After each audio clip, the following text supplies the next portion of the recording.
And I've noticed that, with so much change in the response to climate shifting on our planet, what is often overlooked with so much that is lost is the loss to the diverse varieties of seed. And as an educator, I'm often thinking, what is the best way, the most compelling way that we can speak to the significance of saving seed? And so I'd love to hear from you about, in particular, the importance of maintaining our locally adapted and culturally significant seed.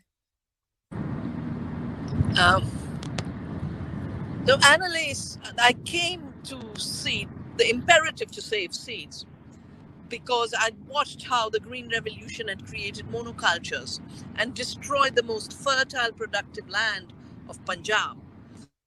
And that's why the violence erupted in 84. And that's what I studied and wrote the book. But then I came across the companies that wanted to own the seed and patent the seed, the same companies that made the chemicals and created the Green Revolution in industrial agriculture.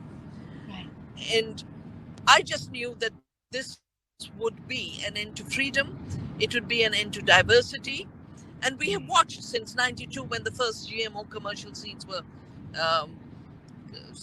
commercialized, basically corn and soya and canola and cotton are spread because they carry with them patent royalties. People didn't get up and sing in a chorus, give me more soya or give me more corn. And now we're growing far more corn and soya than people need and people ask for. Most of it is going for biofuel and animal feed.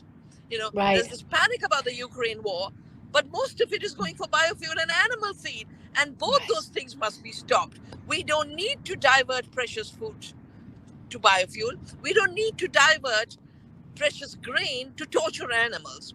The Green Revolution was a chemical revolution to use the leftover war chemicals from Hitler's labs. IG Farben, that created the chemicals to kill people, is still the consolidated group that holds the chemicals for the agriculture as well as adapting the seeds for chemicals, first in the Green Revolution and then through genetic engineering. Well, they can't deal with diversity. They have to have monocultures because external inputs require uniformity. Anything externally controlled is a uniform system. So monocultures, monopoly, centralization all go hand in hand. And on the other hand, diversity, democracy, decentralization go hand in hand. You mentioned you were visiting us when we had 100 rice seeds on the farm at Navdanya.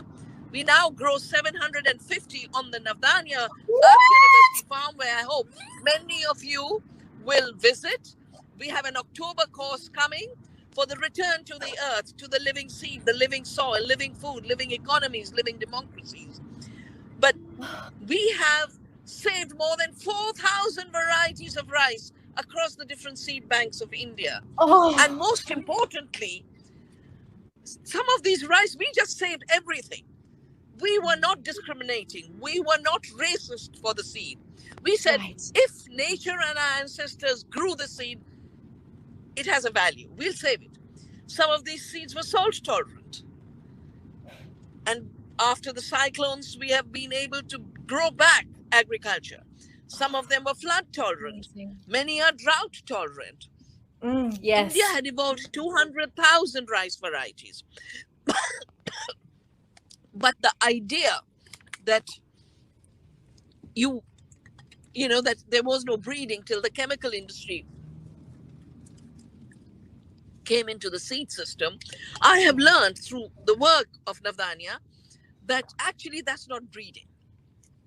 Adapting plants to chemicals is not a process evolving the plant. It is finding a market for chemicals. Genetic engineering is a wild war game. You shoot a gene with a gene gun. To shoot toxic genes, Bt toxic gene, Roundup ready genes with antibiotic resistance markers and viral promoters. This is genetic warfare. Right. And it has gone wrong. That's why the Bt cotton has failed. It's not controlling pests. It has driven farmers into debt and suicide. And those scenes are in the film that have been made. And I want to thank Camilla and Jim for working so hard to bring together all this reality that otherwise doesn't reach people, because I can tell you, I have been hounded by the Mark Linuses also, who are in that film, who are paid by the biotech industry to basically say that there were no suicides, farmers became millionaires. Yeah. So we live in a period of fake truth, bought media, and the truth of the seed can only come to us through actual seed saving. Yes. And then the seed speaks. And see, you don't need the Facebook fake truth. You don't need the Twitter jamming. No, not at all. Speak to you. And Yes. I think the second very important thing is you get rid of chemicals, all seeds are relevant. Seeds became irrelevant because of chemical agriculture. And seeds became irrelevant for patenting. You reclaim the commons of the seed. Yes. And we have more seed for everyone. You never have a seed famine when the seed is in the community seed banks.